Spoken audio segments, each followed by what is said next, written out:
poorly managed teams and agencies lead to the loss of creativity, wastage, and a lack of productivity.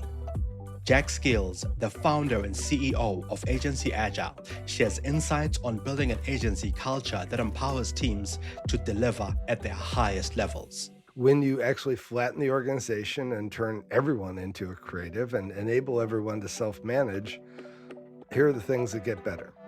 One is client satisfaction goes up, team satisfaction goes up, margin goes up, delivery velocity, how fast we deliver goes up. We discuss insights from his book, Unmanaged, Master the Magic of Creating Empowered and Happy Organizations. In the book, Jack shares insights of how over 200 companies have learned to manage better. I ask him how agencies can build and maintain a positive and productive culture as they grow. So the answer is, when we get big, we have to get small again. The answer is that the 50, 60, especially the 60-person agency needs to become 2 30-person agencies. We call them pods. Right. You need to sort of podify your organization. And in that 30-person group, you can feel that group culture again. Keep listening to rethink how you manage your agency to ensure growth and a more engaged team.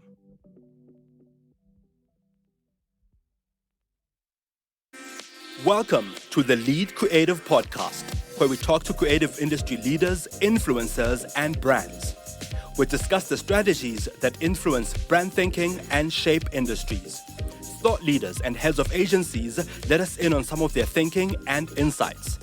I'm your host, Mongezi Mtati. Enjoy the show, and please share and subscribe. Jack, thanks for making the time to talk to us on the Lead Creative. One of the things I found out about you on the internet, as the internet does, it has this long memory, is that you are a chef and a food lover. Oh yeah, big time, big time. I grew up working in restaurants, and it's one of those things that stays with you. Mm, mm. No, that's amazing. I mean that's something I wouldn't have guessed given your work in, as a programmer in tech in agencies. I wouldn't have thought that. But sticking with the food analogy, right? You and your team helped hundreds of agencies rethink their ingredients of how they work, or at least how they put teams together. What do you find time and time again to be the recipe for loss of productivity in most of these instances? I think the big challenge is that we have this idea of how to manage and what managing means. And to a degree, it's actually true. The problem is that agencies are a different type of business, fundamentally different than most businesses out there in the world. And in a sense, the things that are mostly true for how to manage in those traditional businesses actually are not true inside of agencies.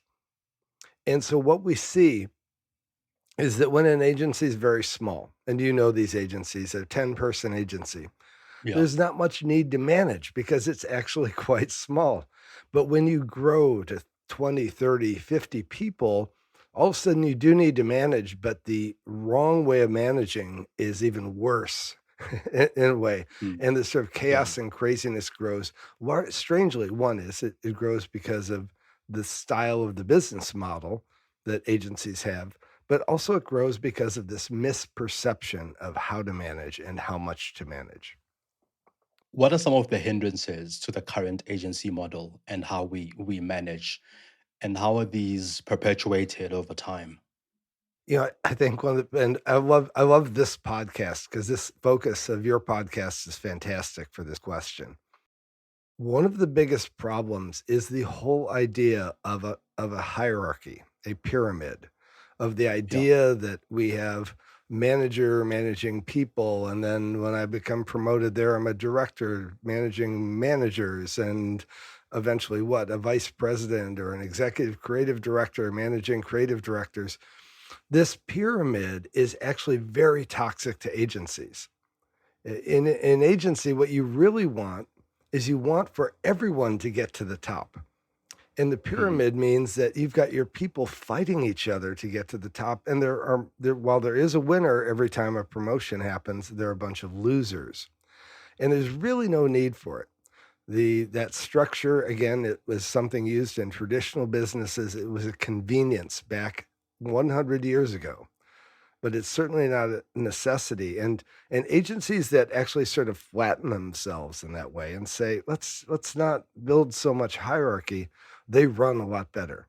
Okay, the creation of managers actually decreases productivity in an organization. So then how do we decrease this how do we flatten the structure? Because in as much as a lot of the time agencies and companies would say we have a flat structure, there are certain people, there's the person who talks to the client, and there's the person where if ideas are good enough, they present those ideas to the client, and part of it is hierarchical. Sometimes it isn't, but part of it is hierarchical. So how do we flatten the structure so that actual creativity thrives rather than hierarchy? You know, I've been on about 20 podcasts since we launched the book last year, and no one has Mm, ever asked me that question. It's a great question. So thank you for that. thank you. If we think about how does managing manifest? In other words, if we say we're managing and we have managers, what day to day, how does it manifest? And it manifests mostly through actions. And the thing what we want to look at when we're saying if we truly flatten the organization, what we're doing is we're decreasing the amount of manager only actions. In other words, we're saying that Yeah. everyone can become a manager, everyone can be self-managing. We can and how do we create self-managing? We create that by stepping back, leaning back as managers and allowing people to step up and self-manage. Like you say, the I love your example. I love your example. It is the person who is, "Hey, I've got this killer idea. I'm going to just go ahead and work up a comp for it or prototype something real quick, and I'm gonna make a lot of Yeah. noise and push this to the top if I can." That's a self-managed individual. Now, I will claim that the more we manage, the more heavily we manage in terms of action and strength of managing and directiveness and that kind of thing, the less likely that action is on that person's part. Yeah. Okay.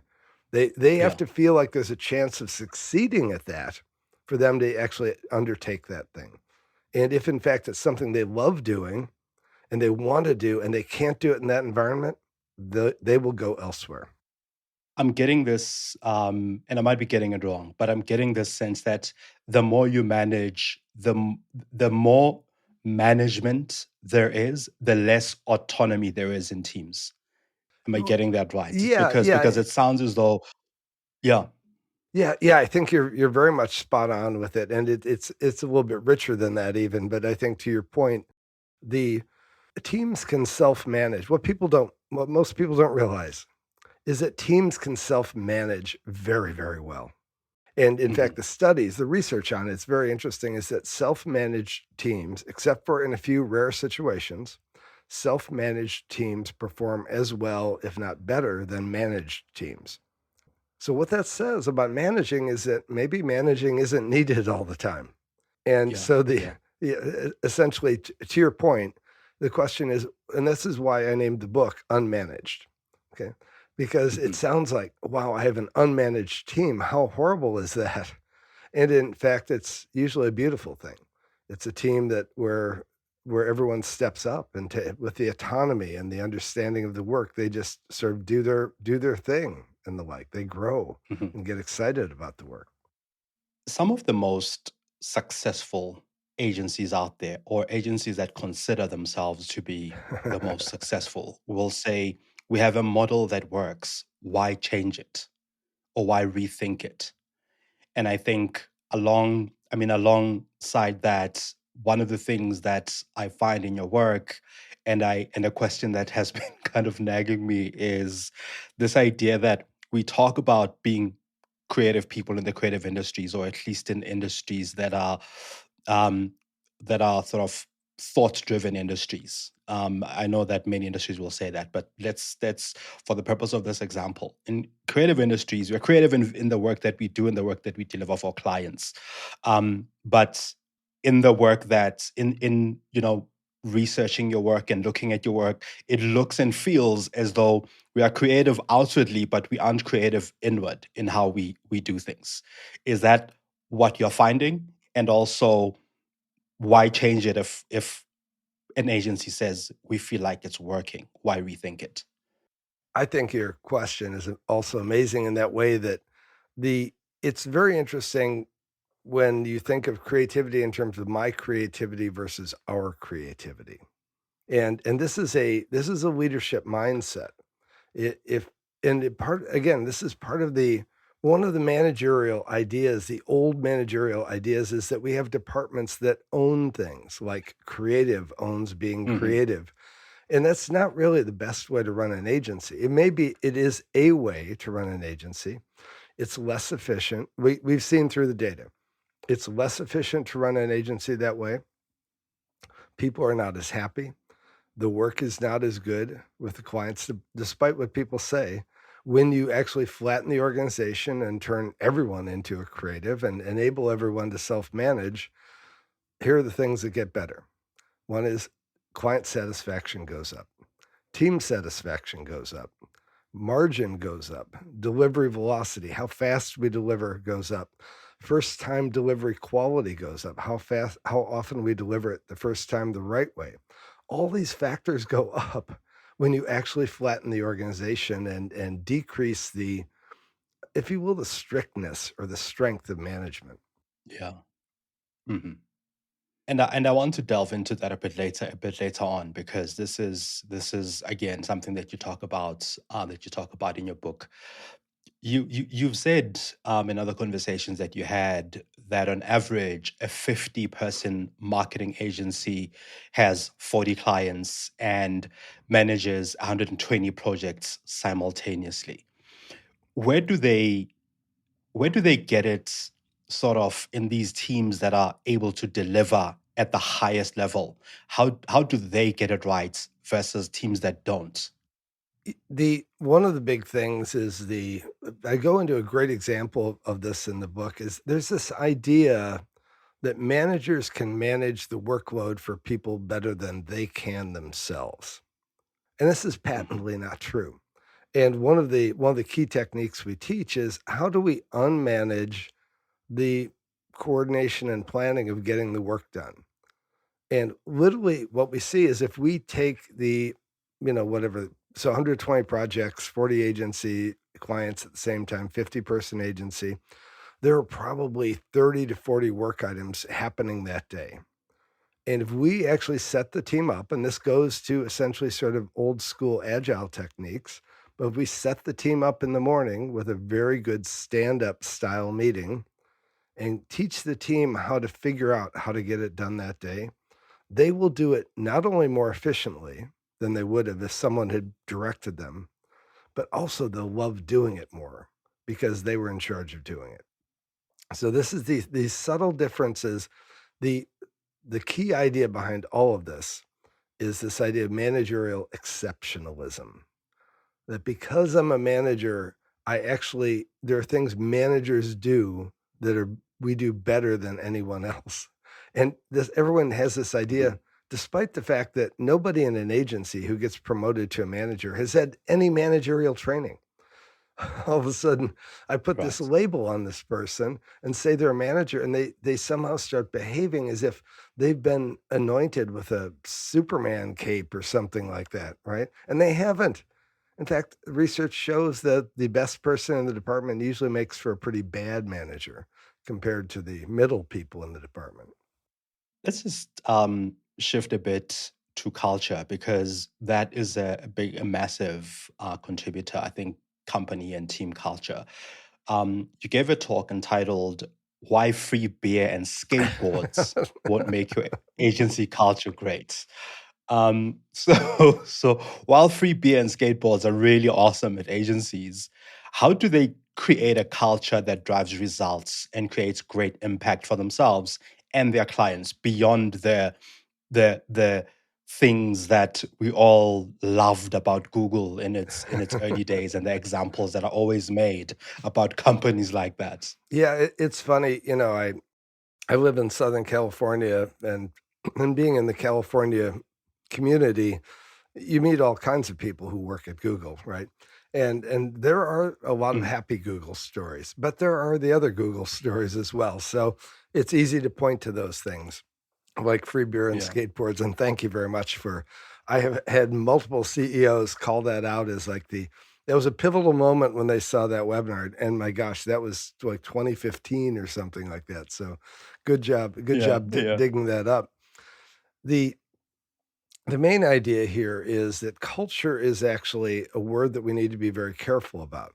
A lot of times people say culture and they mean what I wish our organization had as an ethos and as a belief system. Mm. In reality, Yeah. culture is very simply defined. Culture is how you behave.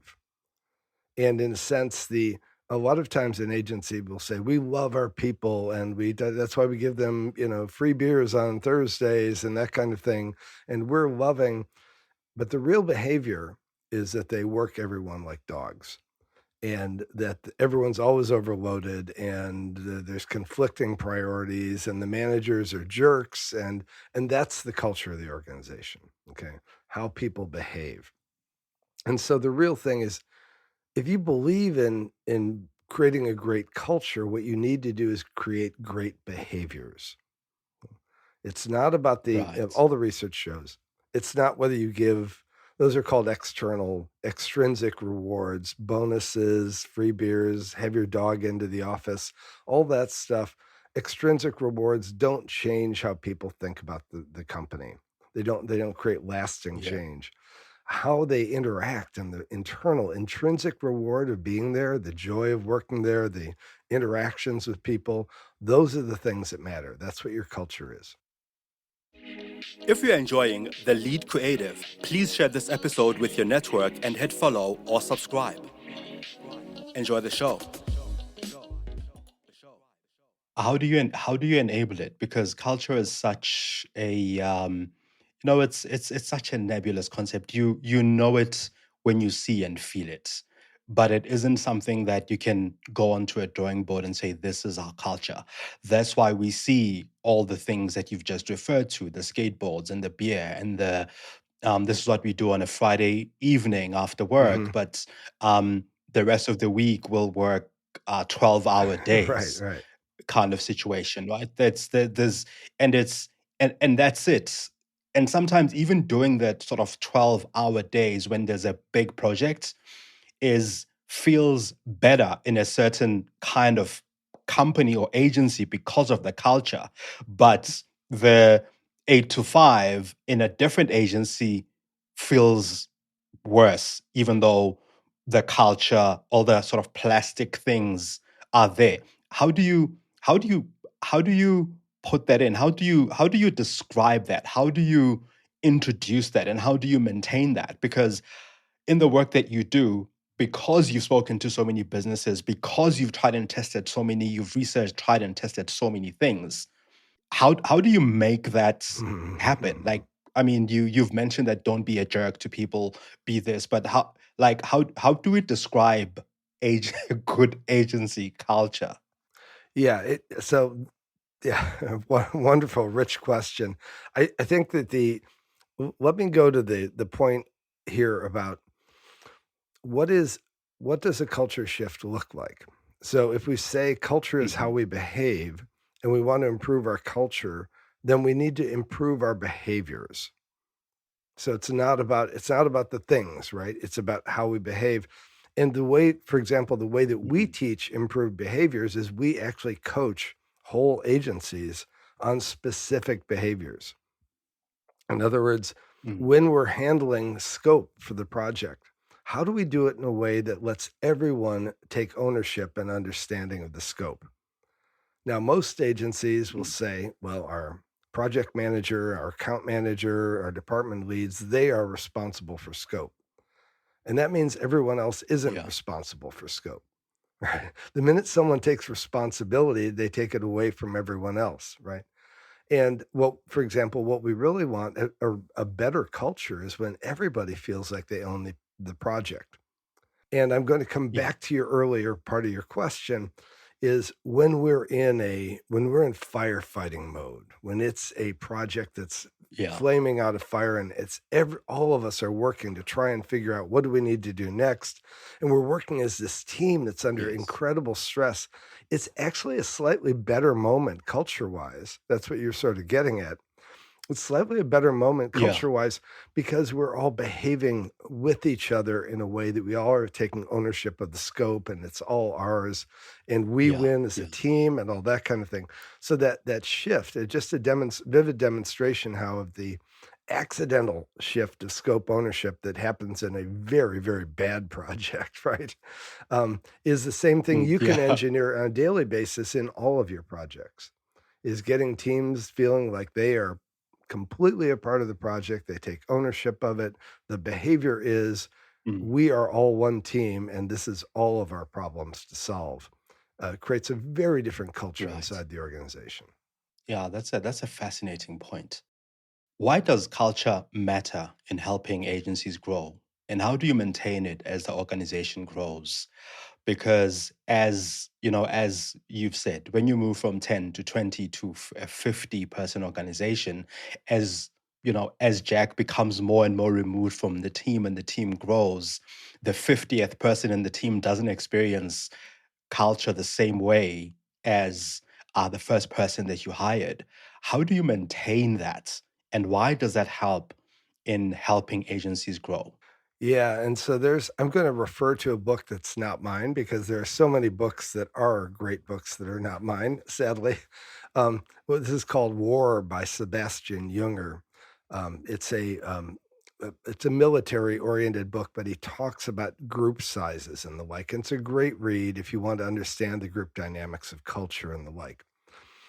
The challenge that we have is that this idea of cohesive culture, like I belong to a group of us and we own this thing and that kind of thing, it's a size limiting concept.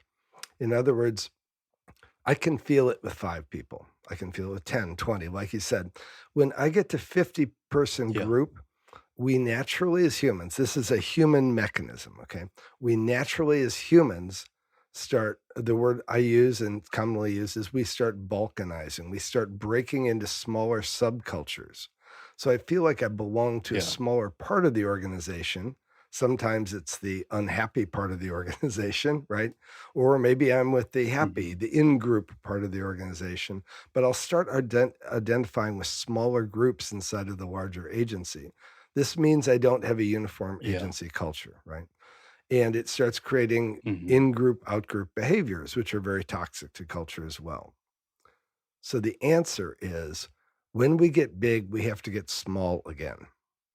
The answer is that the 50, 60, especially the 60-person agency needs to become 2 30-person agencies. We call them pods. You need Right. to sort of podify your organization. And in that 30-person group, you can feel that group culture again. It's called natural group Hmm. size for humans. And that's why I mentioned the book War by Sebastian Junger. There's a natural group size of about 25 to 35 people, often called the platoon size, right? That size is a perfect size group for people to feel like they belong and trust and are engaged with everyone. I want to come back to this idea of pods in a moment because that was going to be my next question, and I'm glad you brought that up. There's something else that comes to mind for me as you're talking, which is something that we saw the rise of in the advent of social media. Funnily enough, where the groups that we kind of belong to or the tribes that we build. I think at some point then that number was 100. Mm. Or something along those lines, and you're mentioning 25 to 30. How are these two different in how we see ourselves in groups or these platoon sizes in an organization versus out in the world, like on social media or these kinds of platforms where we connect with people from anywhere in the world? Yeah, I think that there's sort of a set of concentric rings, if you will, and um, Yeah. the researcher, I forget his name, but if you ping me afterwards, after this podcast, we can get it as a link into the show notes. Yeah. this idea of natural group size is that there are multiple sizes. Like there's the group size around 5 or so, which I call a natural team. Mhm. It doesn't need. This is what Google Right. does. Back to Google. Google does 5-person teams. I saw Jason Fried of 37 Signals the other day posted something that he doesn't use anything more than a 3-person team to do anything in the organization. A 3-person team needs no managers. It's ultimately efficient. Mhm. So it's a self-managed group. You get Yeah. up to 15 people, you do need a manager, 15 to 25. And the whole sort of archaeology or structure of how these things work is quite interesting. There's another breakpoint. I think it's around 75, and then there's another one around 150. The 150 one is the one you were speaking of, which is the size Yeah. of a group that I can feel like I kind of know everyone. Okay. And that I actually feel like it's a Mhm. reputational circle. In other words, and Yeah. by the way, there's all kinds of interesting stuff. I think I mentioned it in one of the podcasts you referenced it, or one of the webinars you referenced. It's the use of gossip as an information technique. Yeah. Okay. In the 150 person circle, gossip is a very powerful technique because if someone says something about someone Mm. else, that's how I manage that circle, right? The 25-person circle is a direct observation circle. I can see everyone. I'm connected with them often enough that I can directly trust and monitor them. And so that it's interesting Right. it's Right. a lot of it's built around survival, right? All this goes back to the fact that 400,000 years ago, we had to figure out how to get along and how to survive being with each other. Mm. Yeah. Interesting.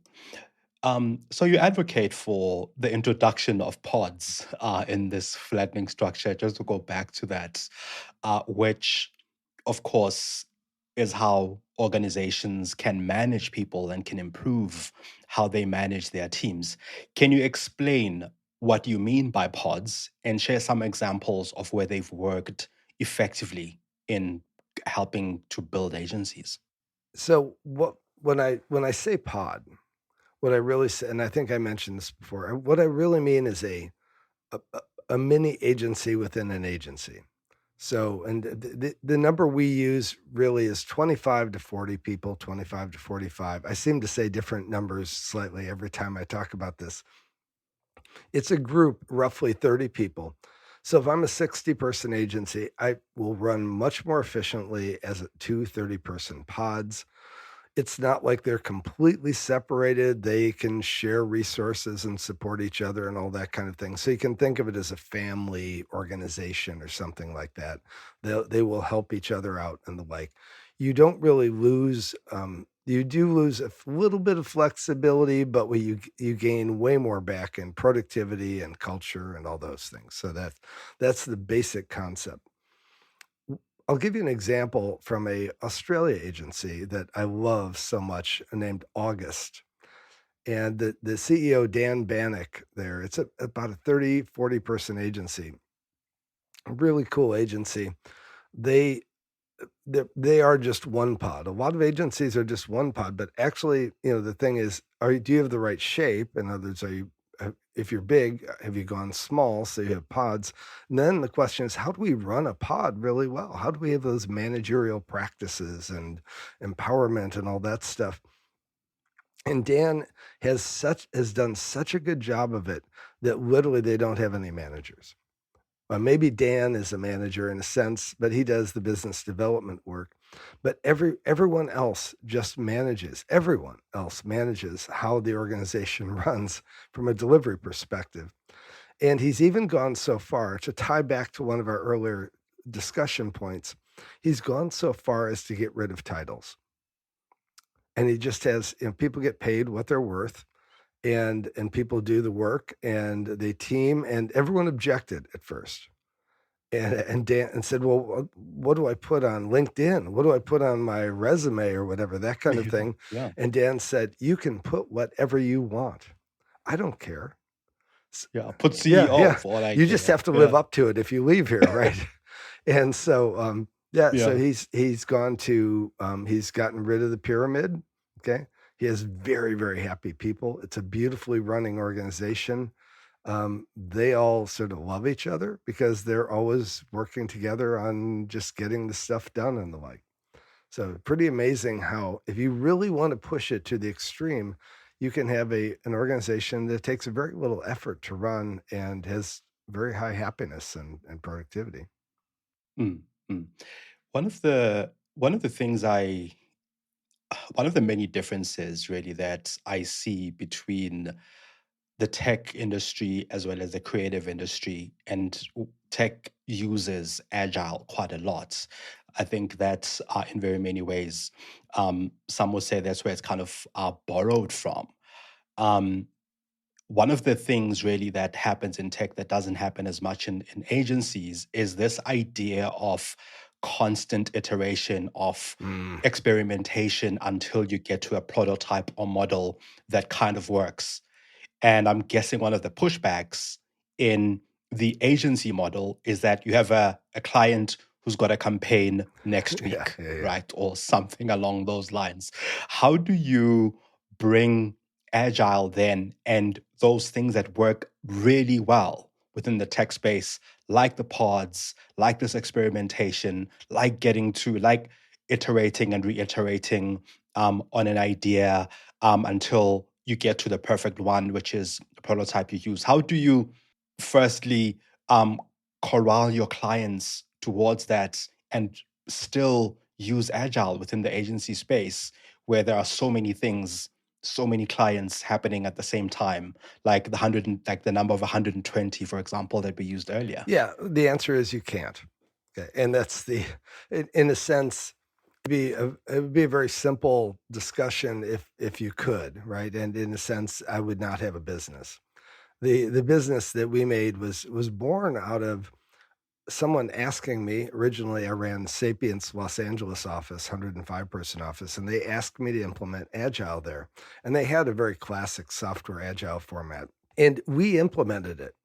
And what it really looked like was everyone did what they normally did before Agile. And then they also did a bunch of Agile rituals on top of it. So everyone just worked harder to act like they were doing Agile, but in fact, it didn't work. And in fact, the thing I love to say is if you ask the client what the MVP is, the minimum viable product, they will say all of it by November 15th. That's completely non-software Yeah. agile, right? And so that's the reality. Sure. Agencies are in a deadline-driven organization. A very small fraction of your clients you might be able to move to a non-deadline driven model, but all of your competitors are offering deadline-driven delivery, right? So what I will tell you is only about 30% of the basic techniques out of software agile work inside of an agency.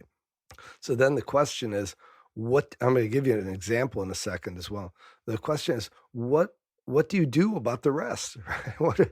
If only if only 30%, what do we fill in with? We can't fill in because if we're disrupting some things and going to, like you said, to going to team-based structures and collaborative, how do we fill in the rest of the gaps? And that's what we've built over, 220 agencies and other organizations. We've built a toolkit that it resembles agile, but it's not agile. We don't. Again, it's a piece of. I'll give you a simple example. Also, there's a thing called agile planning, and we all know it as a cliche from some sitcoms and the like. It's with the sticky notes on the wall, and everyone. And there's a thing called planning poker, where we all argue about how big, in terms of time cost, each of those stickies are, and that kind of thing. And that's a beautiful exercise in software agile because everyone is a programmer. And so they can argue about Fibonacci numbers. Is it 5 or is it 8 or is it 11? And they'll do this whole little 13, I guess. They'll do this whole discussion and they'll agree it's an 8. Now in an agency, that same discussion is impossible because I've got a social media person, I've got a technologist, I've got a creative, I've got a user experience designer. They're all looking at that same sticky note and they all have different numbers and all of their numbers are correct. Okay. Because the social media person is, well, that's a lot of work for me. The technologist is, hey, they'll just take me a minute. Creative is like, well, I don't know. I need to think about that. And all of them, there's no fusion. It isn't like we can agree on the numbers. So the whole idea, this is a key activity in software agile. this whole idea just goes out the window. And so then the question is, how do you get a team to plan the work together? You need a new way of doing it. And so, for example, we reinvented a way for agencies to do collaborative planning around the work. Mm, mm. In some of our conversations that I've had with agency owners, big and small, this idea of wastage in agencies comes up a lot. How do they make improvements using some of these, some of the models that you've spoken about? Could you define wastage for me, just so I'm sure I'm talking about the same thing? So yeah, so I mean one of those things is spending too much time on tasks that they shouldn't be spending so much time on, for example, because time is money to them, or um, committing too many of their resources on a project that pays too little because the client calls for it.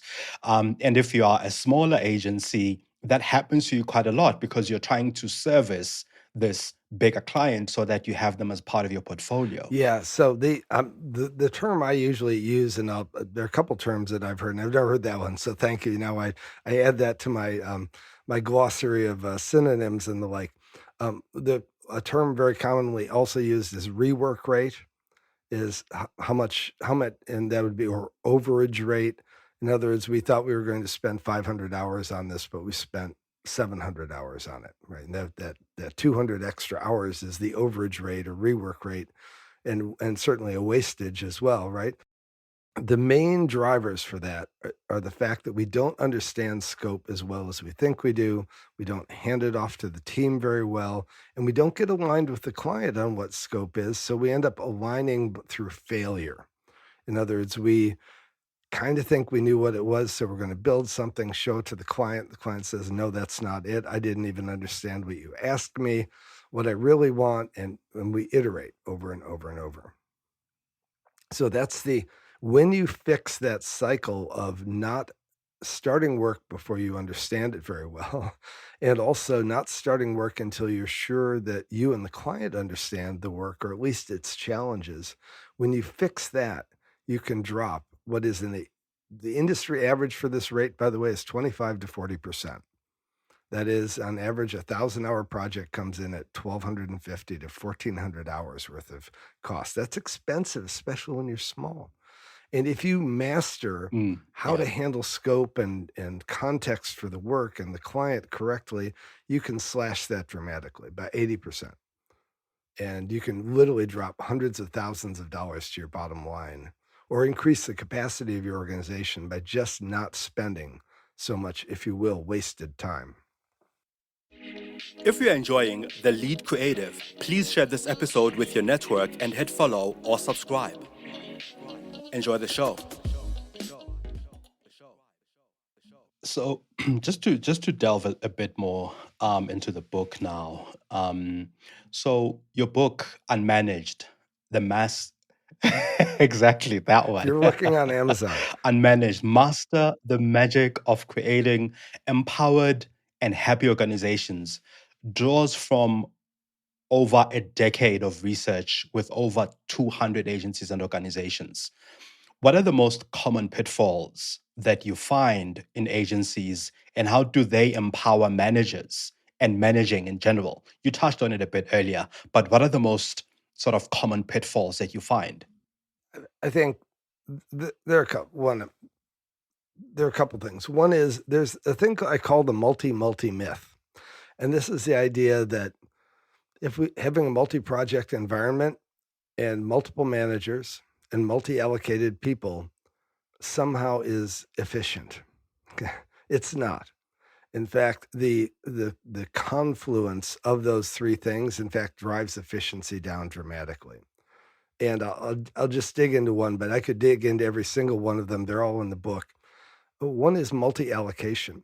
If I think about it, I've got Jonathan, who this week he's going to work on 11 different projects, and one of them he's working 15 hours on. We've got him assigned. We've allocated him, right.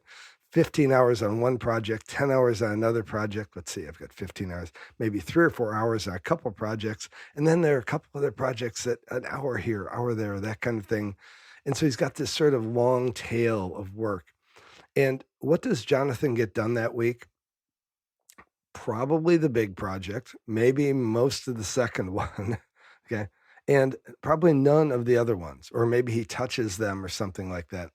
Yet it gets underutilized by how fragmented he is, because there's a cost to having to even keep in your mind the many things you need to do, not to mention that all the managers for all those pieces of work are going to be constantly bothering Jonathan. When are you going to work on my work? Which keeps Jonathan from doing any work at all, right? And so there's this very toxic, I call it the multi environment, and agencies don't realize that's costly. I'm going to throw one last point in here, and that is that if I'm 5 people or 10 people, there aren't that many multis to multiply, right?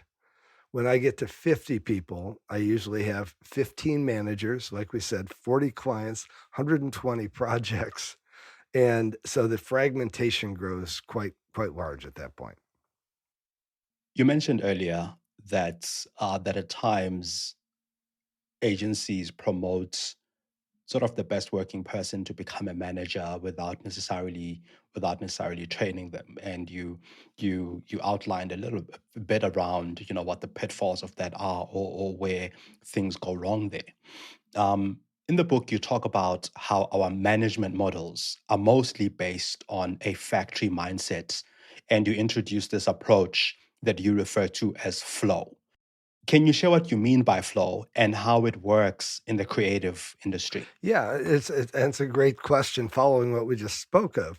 So productive flow is the time at which someone who is a maker, a worker, has time to actually do the work by focusing on it.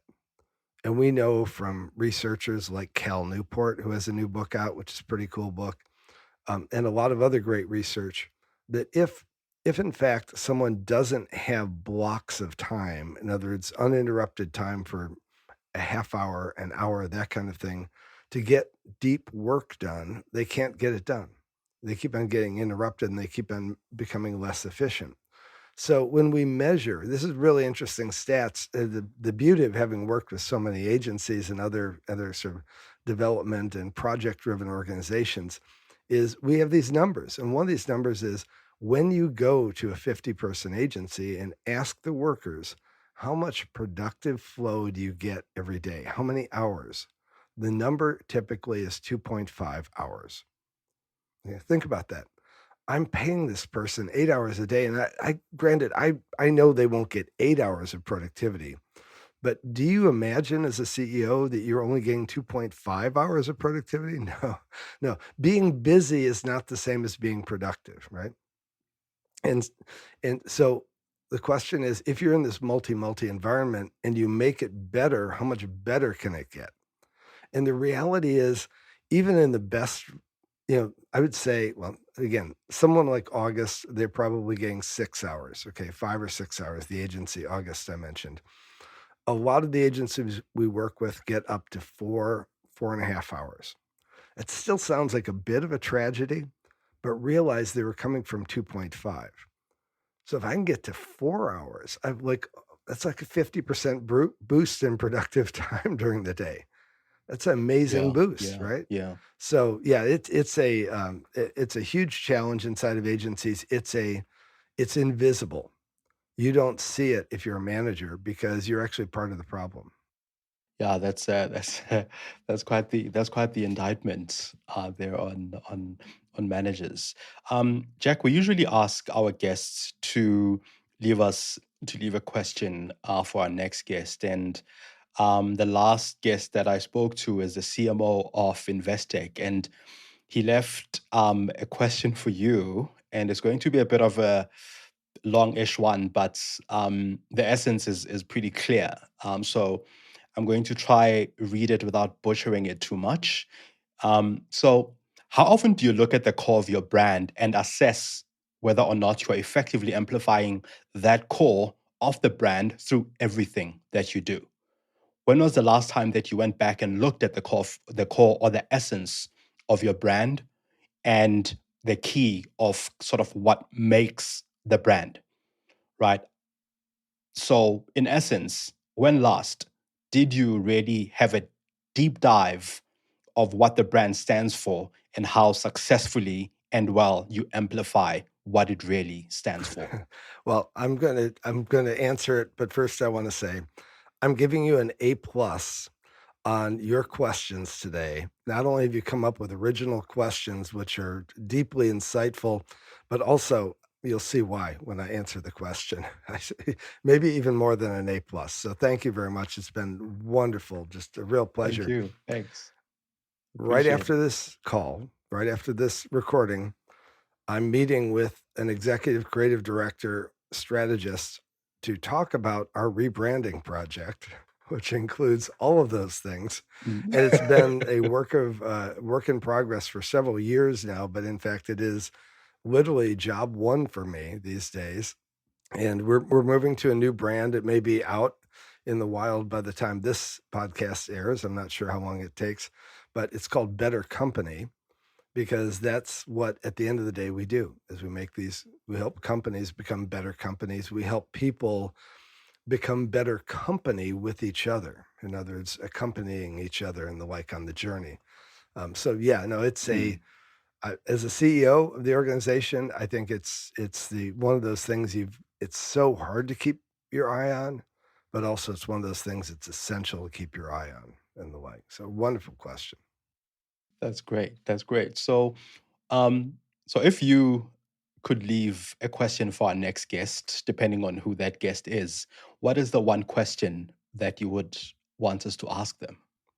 I'm going to stick in the unmanaged vein here. I'm going to say, what is the one thing that you have learned about managing and management over the years that they don't teach in books, that people don't realize? In other words, what is it that makes for great counterintuitive managing?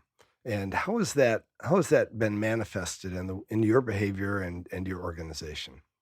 That's an amazing question. Yeah, no, that's an amazing question because it talks to what you learn on the job, as it were, right? And through people and through the people you interact and engage with, and it can change depending on the type of organization that you are leading or managing.